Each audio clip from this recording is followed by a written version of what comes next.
अक्सर good morning नाज़रीन इकराम।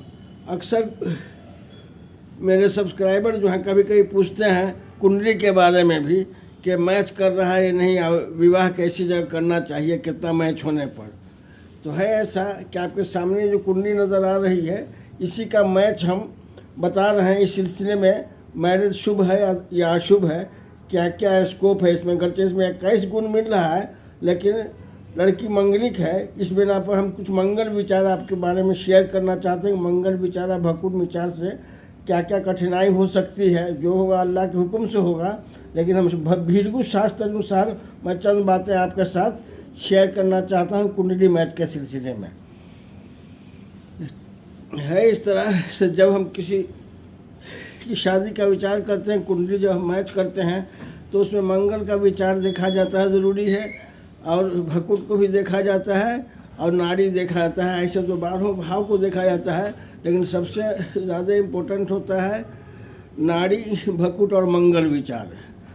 तो मंगल के बारे में हम ये जानते ही हैं कि मंगल जब किसी भी कुंडली में किसी की राशि में किसी भी जातक के चौथे, 7वें, 8वें और अथवा 12वें भाव में होता है तो वह जातक मंगला या मंगली कहलाता है।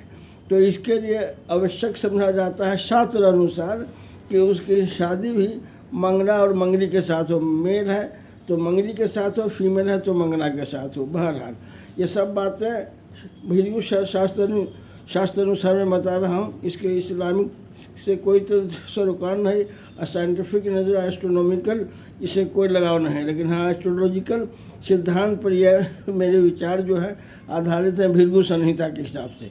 अब आइए, प्रस्तुत कुंडली में लड़की मंगलिक है।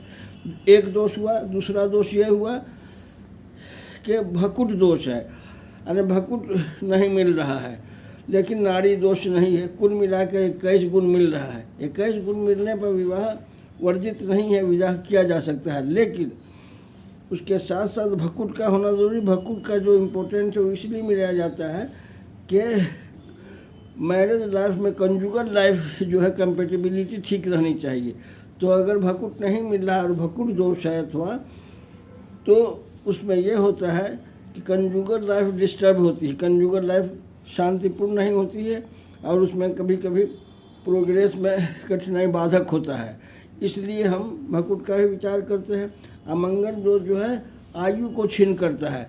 इन घरों में होने से 4, 7, 8 और 12 घरों में मंगल को होने से कंजुगल लाइफ भी डिस्टर्ब होती है और 8वें स्थान में होने पर माने लड़का अथवा लड़की की आयु छीन हो जाती है, उसका बुरा प्रभाव पड़ता है भृगु शास्त्र अनुसार। इसका साइंटिफिक एस्ट्रोनॉमिकल कोई ताल्लुक़ नहीं है, ना इसका इस्लाम से या किसी दूसरे।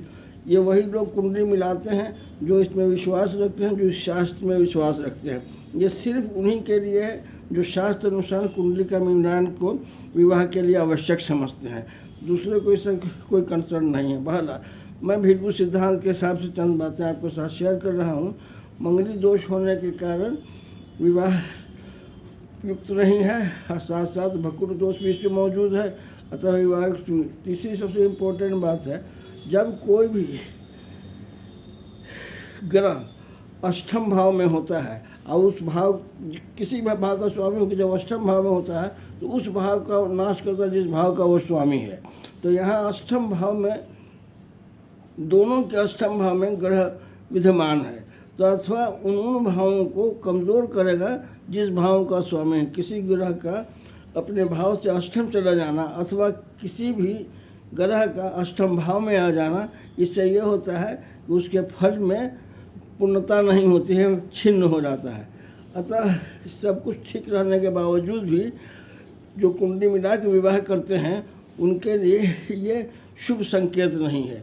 लिहाजा हम पूर्णतः नहीं कह सकते हैं कि ऐसा विवाह करना चाहिए, चूँकि भकुट दोष भी मौजूद है। आज दूसरा है कि लड़की मंगलिक है, कन्या मंगलिक है। ऐसा हमें इस पर अन्य शास्त्रियों से भी विचार ले लेना चाहिए या कोई और इसका काट तो कुछ हो नहीं सकता। इसलिए जो अल्लाह ने मंजूर किया है वो बना दिया है, वो होना ही होना है। जो मुकद्दर हो चुका है जो कोई बदल नहीं सकता है। इस बात को जान जाइए। अंगूठी पहनने से या कुछ दिस दैट है कोई बीज बात करने से कुंडली में पड़ा हुआ दोष समाप्त नहीं हो सकता है, सिवाय इसके कि अल्लाह की मर्ज़ी से इल्ला माशा अल्लाह, जो अल्लाह चाहेगा वही होगा। इस कुंडली में इतना ही काफ़ी है। अगर कुंडली पसंद आए, आपको भी मेरे किसी भी सब्सक्राइबर को इस तरह की कोई कठिनाई हो जानना चाहें तो वो जान सकते हैं, हमसे प्रश्न कर सकते हैं। हमारा नंबर आपके सामने ही है। और वीडियो को सब्सक्राइब कीजिए ताकि मेरी इस तरह की भी जानकारी आपको पहुंचती रहे। Thank you.